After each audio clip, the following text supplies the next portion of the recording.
l'ange de la paix. La plaine de mourants et de morts est jonchée.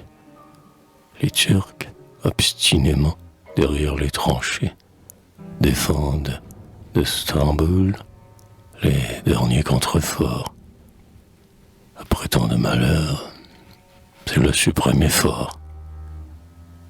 Les ulémas, portant le livre du prophète, ont dépeint aux guerriers l'horreur de la défaite.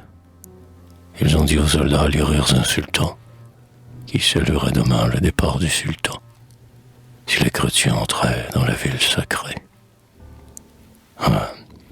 Plutôt voir l'armée entière massacrée, ont-ils dit. Plutôt voir Stamboul en proie au feu que livré aux soldats qui rient de notre Dieu. Allah serait chassé d'Europe, aux nobles troupes, si vous fuyez sur vos montures, peur en croupe. Il ne faut plus céder un pas, où le croissant s'effondre à tout jamais dans un fleuve de sang. Résistez ou mourir, voilà notre mot d'ordre.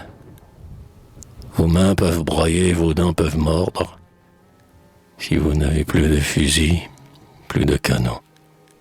Si l'on vous offre de vous rendre, criez « Non !»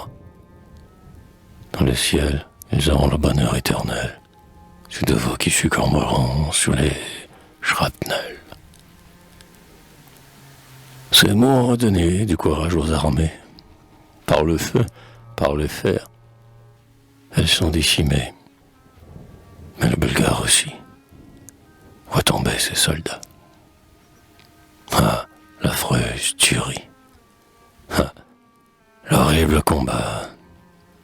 Des deux côtés, les mitrailleuses acharnées crachent la mort sur des poitrines obstinées. Et les cadavres s'amoncellent, pantelant, arrêtant, des vivants effarés, les élans. Devant le sang qui monte et submerge les herbes, Bulgares, Ottomans, Macédoniens et Serbes ont frissonné soudain, et tout bouleversés, ils ont crié « Assez de sang versé !» Alors, comme sur un signal, un drapeau blanc a palpité sur le guerrier aux bras sanglants, et l'ange de la paix, aux grâces méconnues, vers les hommes s'est dirigé du haut des nues.